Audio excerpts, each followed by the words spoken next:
अॼु असांजो जी पॉडकास्ट रखण जो मक़सदु बि इहो ई आहे त असां पंहिंजे भाइरनि खे अवेयर करे सघूं शयुनि खां। हिकिड़ी पुॼंदी रखंदा इन्वेस्ट करण जी, त असां उन्हनि खे हिकिड़ी शइ गाइड करे सघूं त हिते इन्वेस्ट कीअं कजे। हुन मूंखे मतिलबु बिल्कुुलु पहिरीं क्लीन कयो आहे। जीअं असां एयरपोर्ट ते वेंदा आहियूं न, US जे एयरपोर्ट ते, हुन मूंखे पूरो क्लीन कबो आहे, रिंग्स बि लाइ, वॉचिस बि लाइ, मोबाइल बि रख, इवन जैकेट बि लाइ। उन खां पोइ असां ॿाहिरि वियासीं। त इहा असां लाइ शेमफुल आहे बेसिकली। मतिलबु तव्हांखे हिते जेको लाइफ स्टाइल मिले थो न, उहो पूरी दुनिया में किथे बि कोन मिले। अॼु माण्हू मिनथूं था कनि, साईं वीज़ा, साईं वीज़ा, वीज़ा। अस्सलाम वालेकुम हक़ मौजूद दोस्तों, उम्मीद आहे सभु ठीकु हूंदो। जीअं त अॼु असां सां दुबई जी रियल एस्टेट जी कंपनी जो हिकिड़ो सिंधी मालिक गॾु आहे ऐं अचो त हुननि खां पुछूं था जेको आहे त UAE में इन्वेस्टमेंट केतिरी फ़ाइदेमंद आहे ऐं रियल एस्टेट जी दुनिया UAE में कीअं थी हले। असां सां गॾु आहे दुबई जी रियल एस्टेट जी दुनिया जो हिकु बहितरीनु शख़्सियत मिस्टर साहिल लचवानी। साईं छा हाल आहे? ख़ुशि आहियो? छा हाल आहे सर? ठीकु आहियो? तबियत ठीकु आहे? सभु ख़ैर ख़ैरियत आहे? अल्हम्दुलिल्लाह सफ़ा ठीकु, बिल्कुलु ख़ैरियत, मज़े में टाइट। साहिल भाई मूंखे इहो ॿुधायो त मां जेतिरी रिसर्च कई आहे त UAE जी जेकी मार्केट आहे रियल एस्टेट जी, उन में 1 नंबर ते जेको इन्वेस्टर आहे उहो इंडिया खां आहे ऐं मुंहिंजे ख़्याल में 2nd नंबर ते यूनाइटेड किंगडम जा माण्हू था अचनि। जी बिल्कुलु। 3rd नंबर ते असांजो पाकिस्तान थो अचे। बिल्कुलु। ऐं पाकिस्तान में बि अगरि ॾिठो वञे त जेको सिंधी कम्यूनिटी आहे उहो 0.3% थो थिए। जी बिल्कुलु सही ॻाल्हि आहे तव्हांजी। इन शइ जी वजह छा आहे ऐं इहो इन शइ जो नो हाउ असां वटि छो न आहे? अॼु असांजो जी पॉडकास्ट रखण जो मक़सदु बि इहो ई आहे त असां पंहिंजे भाइरनि खे अवेयर करे सघूं शयुनि खां। ऐं तव्हां भाइरनि खे, जेके बि असांजा भाइर आहिनि, सिंधी भाउर आहिनि, या जेके बि सिंध में हिकिड़ी पुॼंदी रखनि था इन्वेस्ट करण जी, त असां उन्हनि खे हिकिड़ी शइ गाइड करे सघूं त हिते इन्वेस्ट कीअं कजे। सो अगरि हू अची था वञनि ऐं इन्वेस्ट कनि था, उन खां बाद जो उन्हनि जो जेको आहे त सफ़र कीअं हूंदो? सर ॾिसो, हिते हिकिड़ो जेको सिस्टम आहे न, हिते सिस्टम ॾाढो सिंपल आहे। हर शइ जो सिंपल सिस्टम आहे। लाइक तव्हां जो मतिलबु माइंड ईअं आहे त हिते असांखे छो इन्वेस्ट करणु खपे, राइट? त इन्वेस्ट हिते इन करे कजे, सभिनि खां पहिरीं शइ, हिते 0% टैक्स आहे। तव्हां इनकम कयो था 100 रुपया, तव्हां इनकम कयो था 200 रुपया, उहा तव्हांजे पंहिंजे 200 रुपया बि पंहिंजे खीसे में आहे। ईअं कोन्हे तव्हांखे किथे टैक्स ॾियणो आहे। ॿी ॻाल्हि, सभिनि खां वॾी शइ जेकी पंहिंजे सिंध में कोन्हे ऐं हिते आहे, उहा आहे सेफ्टी। डेफिनेटली सही आहे। ॾिसो, पाण वटि जीअं कुंवार हूंदी आहे न, कुंवार, उन कुंवार खे बि दिलि चवंदी आहे त आउं गोल्ड जी जेकी पंहिंजी, मुंहिंजे हस्बैंड मुंहिंजे गोल्ड जी चेन ठाराई आहे, या मुंहिंजे हस्बैंड जेके चूड़ियूं ठाराए ॾिनियूं आहिनि, उहे आउं पाए घुमां। मतिलबु राणल मुंहिंजो ईंदो, मुंहिंजी दुरी आणे ॾींदो। हा सही आहे। पर पाण वटि सिंध में उहा पाए कोन थी सघे। छो? हुनखे पंहिंजी सेफ्टी जो ई टेंशन आहे त यार मूंखां फुर न थी वञे, मूंखे मतिलबु चवणु, ॾिसो, ई बेसिकली असां माण्हुनि खे लॻंदो हूंदो असां सिंधी थी इहा ॻाल्हि कयूं पिया, पर असांखे चवंदे इहा पाण खे वॾो दुख थींदो आहे। तव्हांखे ख़बर आहे, असांखे पाण खे मतिलबु इहा शर्म फील थींदी आहे, यार असां ॿुधायूं पिया त असांजे सिंध में इहा फुर थिए थी। बिल्कुलु। मां रिसेंटली पाकिस्तान वियुमि हिन महिल, त उन टाइम ही कुझु 8-9 महीननि जी पहिरियों जी ॻाल्हि आहे। 16 Pro Max मां वरितो। सो पाकिस्तान जीअं वियुमि त मुंहिंजी जेकी अम्मी आहे, मुंहिंजी फ़ोन हिते रख, पोइ वञ ॿाहिरि। कराची जी जो ॻाल्हि कयां मां। सर आउं लास्ट टाइम हींअर वियो हुउसि, त मां तव्हांखे रियलिटी हिकिड़ी ॻाल्हि ॿुधायां थो। मतिलबु मुंहिंजो जेको फ्रेंड आहे, उन मूंखे ॾिठो त मतिलबु मूंखे बेलमैन जी जैकेट पाती पई हुई ऐं रिंग्स वग़ैरह पाती पई हुयूं। हुन मूंखे मतिलबु बिल्कुलु पहिरीं क्लीन कयो आहे। जीअं असां एयरपोर्ट ते वेंदा आहियूं न, US जे एयरपोर्ट ते, हुन मूंखे पूरो क्लीन कबो आहे, रिंग्स बि लाइ, वॉचिस बि लाइ, मोबाइल बि रख, इवन जैकेट बि लाइ। उन खां पोइ असां ॿाहिरि वियासीं। त इहा असां लाइ शेमफुल आहे बेसिकली। ठीकु आहे। त सभिनि खां वॾी शइ आहे हिते सेफ्टी। ॿियो, अल्ट्रा लाइफ स्ट्रक्चर आहे। तव्हांजो UK जो माण्हू, तव्हांजो US जो माण्हू, तव्हांजो पूरी दुनिया में जेके बि ट्रेड करणु अचंदा आहिनि, उहे माण्हू हिते था अचनि ट्रेड करणु, दुबई में। ऐं अॼु जी तारीख़ में दुबई जी वीज़ा US खां वधीक ॾुखी थी वई आहे। अॻे पाण वीज़ा हणाईंदा हुआसीं दुबई जी, असां वीज़ा अप्लाई करे घरां बैग खणी निकिरंदा हुआसीं, एयरपोर्ट ताईं पहुचंदा हुआसीं, वीज़ा अची वेंदी। अॼु माण्हू मिनथूं था कनि, साईं वीज़ा, साईं वीज़ा, वीज़ा। पैसा भरण लाइ तयारु आहिनि। अॼु खां तव्हां 4 साल पहिरीं वेंदा, 5000 PKR कॉस्ट कंदी हुई वीज़ा दुबई जी। अॼु जी तारीख़ में 2 लाख PKR माण्हू पे करण लाइ तयारु आहिनि, लेकिन वीज़ा कोन्हे। मां जस्ट कल्ह ई थो ॻाल्हि कयां त मां हिकिड़े रियल एस्टेट जो चवां, ट्रेवल एजेंट सां मां ॻाल्हि कई त विज़िट वीज़ा थो खपे। त हुन मूंखे चयो त 1,70,000 पाकिस्तानी, उहो जस्ट असां तव्हांखे प्री अप्रूवल वठाए ॾींदासीं। उन खां बाद $70 कोई काउंसलर जी फीस आहे ऐं ओॾां अलॻि अप्रूवल वठिणो आहे. सो अगरि ॾिठो वञे त गवर्नमेंट जी फीस जेको आहे त उहो 350 धर्म्स जी आहे. इट मीन्स 28,000 ऐं होॾे वरी असांखे पे था करणा पवनि almost 2 lakhs just for the visit. Sir ॾिसो न, इहो इन जे करे तव्हां हिते मतिलबु पाकिस्तानी माण्हू लाइ अचणु एतिरो ॾुखियो थी वियो आहे हिन टाइम जी पोज़ीशन में, छो त डे बाय डे ही कंट्री ग्रो थो करे. हिते हिन कंट्री जा गोल्स आहिनि. तव्हां अॼु दुबई मार्केट में मतिलबु तव्हां नेट ते सर्च कंदा न त मतिलबु 2040 जो दुबई जो छा गोल आहे तव्हांखे इहा ख़बर पइजी वेंदी त 2040 जो छा गोल आहे हुननि जो. हिननि खे अॼु खां 10 साल पोइ जी बि ख़बर आहे असां किथे हूंदासीं. सही आहे. पाण खे सुभाणे जी ख़बर कोन्हे. डेफिनेटली सही आहे. ऐं पाण पाकिस्तान में सिंध में अगरि पाण कंहिंखे गाइड बि कंदा आहियूं, पाण कंहिंसां ॻाल्हाईंदा बि आहियूं न, उहो पाण खे हिकिड़ो मतिलबु हिकिड़ो अहिड़ो स्लीक जवाबु ॾींदा आहिनि, सुभाणे जी ख़बर कोन्हे, असांजी ज़िंदगी जो भरोसो कोन्हे. यार ज़िंदगी जो असांजो चलो भरोसो कोन्हे, ज़िंदगी जो कंहिंजो बि भरोसो कोन्हे, लेकिन लाइफ में कुझु गोल्स त हुजनि. गोल्स हुजनि, फ्यूचर प्लानिंग हुजे. उनखां अलावा तव्हां पंहिंजो नथा सोचो त पंहिंजे ॿारनि जे फ्यूचर जो सोचो, तव्हांजी ईंदड़ नसल जो सोचो. तव्हां कहिड़ी बि ज़ात सां तालुक़ु रखो था त उहा ज़ात ई अॻिते वेंदी. ऐं इहो हिकिड़ी असां लाइ प्राउड जी ॻाल्हि आहे जो माना अगरि पंहिंजो सिंधी अगरि हिते अची इन्वेस्ट करे थो, अगरि कंपेयर बि कयो वञे, मां इहो तव्हां खां क्वेश्चन करण वारो हुउमि त कंपेरिज़न जे हिसाब सां मूंखे ॿुधायो, छो त जेतिरो मां ॾिठो आहे कराची जा कुझु एरियाज़ जा मां नाला खणंदुमि, गुलशन, गुलिस्तान चौर, इवन डिफेंस जा जेके बि फेसिस थी आहे, सो उन में प्रॉपर्टी हाई प्राइस थी आहे इलाही. कुझु ब्लॉक्स अहिड़ा आहिनि जीअं चौर में बि ॾिठो वञे. सो अगरि कंपेयर कयो वञे, पाकिस्तान में अगरि 20 करोड़ जो हिकिड़ो बंगलो थो मिले, उन 20 करोड़ में हिते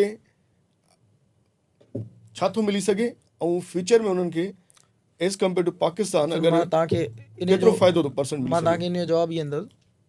हिते बेसिकली ROI रेशो वधीक आहे. ROI छा चवंदा आहिनि, रिटर्न ऑफ इन्वेस्टमेंट. तव्हां जेकी इन्वेस्टमेंट कयो था उनजो असांखे रिटर्न छा थो मिले. ठीकु आहे. त हिते रिटर्न ऑफ इन्वेस्टमेंट जाम सुठो आहे. तव्हां 10 रुपया इन्वेस्ट कयो था त तव्हांखे उन जो रुपियो मिले थो, रिटर्न ऑफ इन्वेस्टमेंट. हिते या होॾे मैं फॉर हिते दुबई जी ॻाल्हि थो कयां. सही आहे. हींअर पाण वटि सुठे में सुठी मतिलबु जेको लाइफ स्टाइल मिले थो, कराची खे अगरि पाण कंपेयर कयूं था त बैरिया टाउन सुठे में सुठो लाइफ स्टाइल ॾे थो, ठीकु ठाकु सुठो लाइफ स्टाइल ॾे थो माण्हुनि खे. पर हाणे बि त रिसेंटली रूमर्स पिया हलिया त गैस न आहे, पाणी न आहे ऐं काफ़ी सारा मसइला उहो तव्हांखे मां उन ते अचां थो. तव्हां हिकिड़ो पाण इन्हनि शयुनि इहे त पंहिंजे पूरे पाकिस्तान में मसइला आहिनि. पाण इन मसइले ते अगरि ईंदासीं त उनजो अलॻि हिकिड़ो पाण खे पॉडकास्ट करिणो पवंदो, लेकिन इहे त पूरे पाकिस्तान में मसइला आहिनि. जनरली पाण हिकिड़ी फॉर एग्ज़ाम्पल प्रॉपर्टी परचेस कयूं था अॼु बैरिया में प्रॉपर्टी परचेस कयूं था. बैरिया में प्रॉपर्टी जी प्राइस अचे थी 2 खां 2.5 करोड़ रुपया बंगले जी. ठीकु आहे. 2 खां 2.5 करोड़ रुपए जो बंगलो वठूं था, जेके दुबई जा थियनि था 3 लख दरम. ठीकु आहे. हाणे 2.5 करोड़ जो बंगलो वरितो, 2.5 करोड़ जे बंगले ते रेंट तव्हांखे ख़बर आहे छा आहे उते? 40,000 PKR या 30,000. अॼु जी मार्केट में 30,000 PKR आहे. अॼु खां साल पहिरीं वेंदासीं त 40,000 हो, छो त अॼु तव्हांखे ख़बर आहे मार्केट डेप्रिशिएट आहे ॾींहों ॾींहुं. 30,000 मीन्स 400 दिरम्स. ओके, 400 असांजो फ़ोन जो बिल आहे. सही आहे.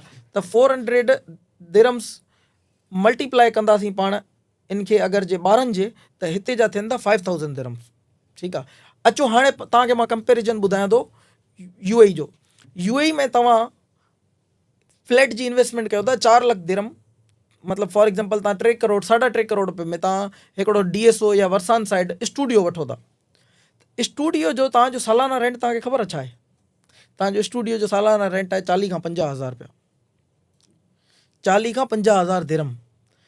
उते तव्हांखे 2.5 करोड़ रुपए जी इन्वेस्टमेंट ते सालाना बचनि पिया 5,000 दिरम. 45,000 दिरम्स जो फ़र्क़ु आहे. सही आहे. जेके पाकिस्तानी करंसी में अगरि 45 कन्वर्ट कजनि त थियनि था 30 लख रुपया. त 30 लख रुपया प्रॉफिट जो फ़र्क़ु आहे. बिल्कुलु. सो मूंखे इहो ॿुधाइजो, जीअं असां वटि मां काफ़ी इहे शयूं ॿुधंदो आहियां त बाबा हीउ ठेकेदार असांजा पैसा खाई वियो, हीउ जेको आहे त एजेंट असांजा पैसा खाई वियो, ऐं हिन जेको आहे त किथे किथे इहो बि ॾिठो आहे त हिकु ई फॉर्म ते 2 माण्हुनि खे अलॉट थियलु हूंदो आहे फ्लैट, 2 माण्हुनि खे प्लॉट अलॉट थियलु हूंदो आहे. उन शइ खे मूंखे ॿुधायो त हिते छो त UAE में इन शइ जो को कॉम्प्रोमाइज़ न आहे.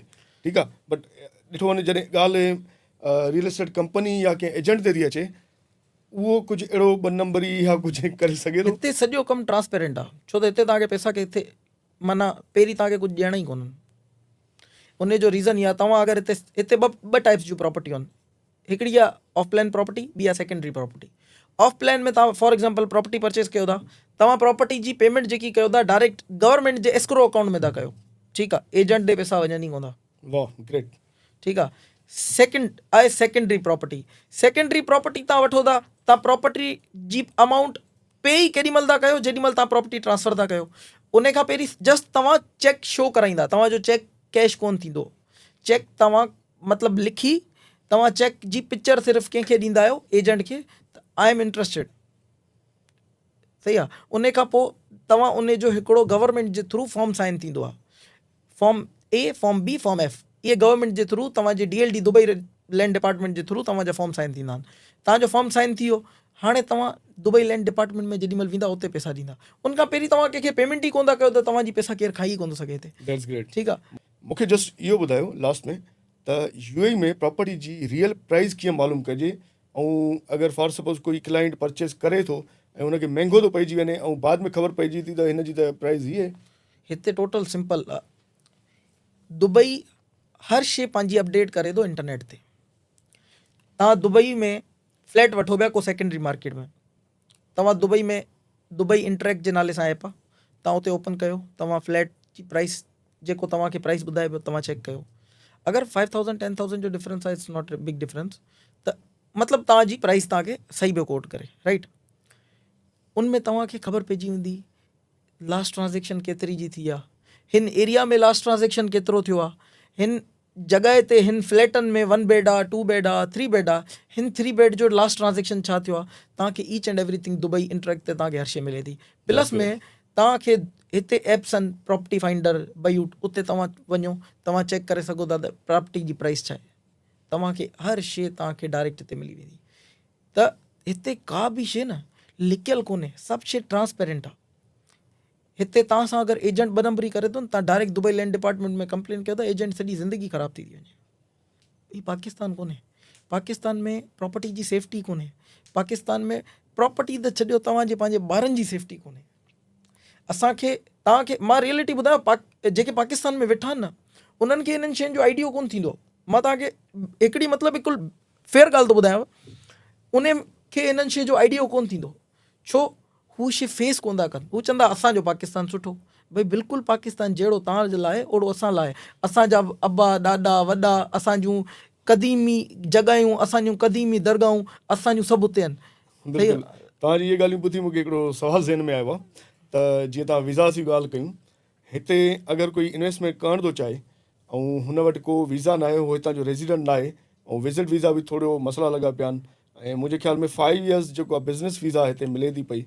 सो तरीक़ोकार हुनजो छा आहे, उहो कीअं परचेसिंग करे सघे थो? हिते तव्हांजी न प्रॉपर्टी में 2 वीज़ाऊं ईंदियूं आहिनि। हिकिड़ी ईंदी आहे इन्वेस्टर वीज़ा, ॿी ईंदी आहे गोल्डन वीज़ा।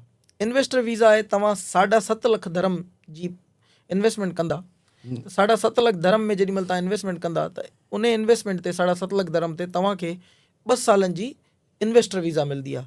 7.5 लाख धर्म इन्वेस्ट पूरा न थियल हुजनि, ओतिरे जी प्रॉपर्टी वैल्यू हुजे, उन जो 20% तव्हांजो पे थियल हुजे, प्लस में 4% DLD charges, Dubai land department जा हिते चार्जिस हूंदा आहिनि 4%। उहा तव्हांजी पे थियल आहे, तव्हांजी इन्वेस्टर वीज़ा मिली वेंदी। हाणे गोल्डन वीज़ा हूंदी आहे 10 सालनि जी, ऐं गोल्डन वीज़ा में हू पंहिंजी फैमिलीज़, पंहिंजा इवन नौकर चाकर सभिनि खे स्पॉन्सर करे सघे थो। गोल्डन वीज़ा में तव्हांजो ईअं हूंदो आहे, तव्हांजी 2 मिलियन जी प्रॉपर्टी आहे, 20% उनजो जेतिरो बि अमाउंट आहे 20% उन ते इन्वेस्ट थियल हुजे, ऐं 4% गवर्नमेंट जो DLD ॾिनल हुजे, तव्हां डायरेक्ट गोल्डन वीज़ा खणी सघो था। That's great. सो आख़िर में मां पंहिंजी सिंधी क़ौम खे इहा ई सलाह ॾींदुमि, छो त अगरि कंपेयर कयो वञे एजुकेशन खे, स्टडीज़ खे, ऐं पंहिंजो ॿारनि जे मुस्तक़बिल खे, उन खां अलावा अगरि कोई इन्वेस्टर आहे, so it's a very good opportunity to invest in Dubai.